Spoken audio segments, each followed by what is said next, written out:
Your Excellency, Heads of State and Government, Honorable Ministers, distinguished delegates, ladies and gentlemen, Bula Vinaka, and a very good afternoon to you all. I apologize for being absent for part of today, as much of the nation gathered on the other side of Vitilevo for the funeral of a wonderful lady and one of our most respected chiefs, Auntie Laite Koroirua, Bainimarama Twimba. But as we bring our deliberations to a close, I want to warmly thank all of you for the commitment that you have brought to making this conference a success. We have been newly reminded of our vulnerability in the Pacific, not only to climate change, but our transport links. As you've heard, problems with an aeroplane prevented two important people from joining us.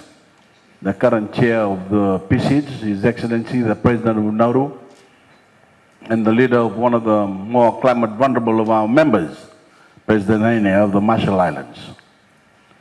But I'm sure that you'll all join me in sending our greetings to them and the people of Nauru and the Marshall Islands, and to thank them for their own commitment to the struggle against climate change. Your Excellencies, ladies and gentlemen, the feedback that I've got about our meeting has been very positive. I think there was an expectation on the part of some delegates that much of the sessions would be pretty dry and technical. But several people have remarked to me that they were pleasantly surprised to find that they got so much out of the presentation in the way of practical information.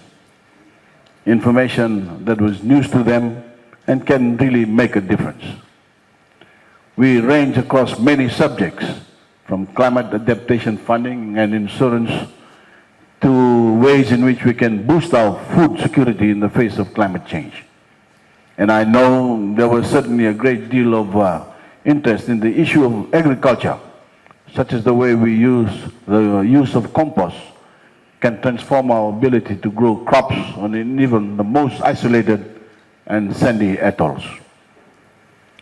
So to all our speakers, no matter what your area of specialist knowledge, the biggest of thank yous for contributing that expertise to the bank of knowledge we so badly need in the Pacific as we build our resistance to climate change. To my fellow island leaders, thank you once again for honoring me with your presence, not only as a Fijian leader, but as incoming president of COP23. We all bring a particular perspective to these discussions based on personal experience and the experience of our peoples. And there is certainly nothing wrong with having differences of emphasis and even differences of opinion about the best way forward. What's important, given the immensity of the challenge we face, to persuade the world to act on climate change is to stick together. Because we are going to be far more effective if we speak with one voice, the voice of the Pacific, the voice of some of the most vulnerable, demanding to be heard. I want to thank my fellow island leaders for the sentiments they expressed about the importance of Fiji's presidency of COP. This once-in-a-lifetime opportunity to put our case. And let me close this conference by repeating that I see this as a Pacific presidency and want all of you beside me as we make our case. I will again see many of you at the Climate Action Week in New York in September, and of course the annual gathering of the UN General Assembly. But the date I would really like all of you to put in your diaries is the PCOP in Nandi on October 17 and 18. This is a critical event, a month out from COP itself, that will refine our collective position and set the tone for our overall approach in Bonn. So I ask all of you to be present as honored guests. We are also inviting a number of leaders from outside the region to join us in a collective act of solidarity with the Pacific and other vulnerable nations. And some of the biggest global names in climate activism have also accepted our invitation to be there. Excellencies, as you all know, COP23, unlike previous COPs, does not include the usual gathering of world leaders. Our prime task is to advance the implementation guidelines for the Paris Agreement, the rule book, and lay the groundwork for more decision climate action in the facilitative dialogue of 2018. Yet right from the start, Fiji wanted Pacific leaders to be the exception. And we were able to secure the agreement of our German hosts for you all to be present in Bonn.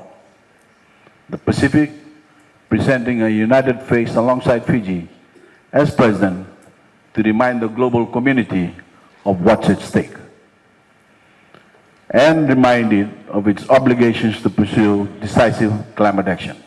So again, please set aside November 6 to November 17 to be in Bonn as honored guests and to be with me as COP president as we pursue our collective agenda. As I've already said, I want to use your mana as leaders individually and collectively, as well as a mana of former Pacific leaders who have been at the forefront of the climate struggle over the years and whose experience and wisdom we also want to tap. And I appeal to all of you to come. I also want to make special mention as we wind up our conference of our two distinguished guests from our larger neighbors. The Australian Minister for International Cooperation in the Pacific, who is still with us, and the Deputy Prime Minister of New Zealand, who has already returned home. As incoming COP President, I very much appreciate the high-level engagement of our friends, the Kiwis and the Aussies. Geography binds us together in perpetuity. And while we may have our own differences of emphasis and opinion, we have a shared destiny that also binds us together. And the island nations especially look to you for leadership on climate change, not only to preserve the multilateral consensus for decisive action, but to build our resilience. I want to say to both countries again how much we in Fiji appreciated the way your wonderful servicemen and women came to assist us in the wake of Cyclone Winston last year. We know we can rely on New Zealand and Australia to come to assistance at times of grave emergency due to the extreme weather events caused by climate change. And we also hope that you can stand shoulder to shoulder with us as we work to persuade the world to tackle the underlying causes of these events. It's been great having both ministers gracing us with their presence here in Suva. Excellencies, ladies and gentlemen, as you know, we have been working on a joint statement to wrap up the CAPP event.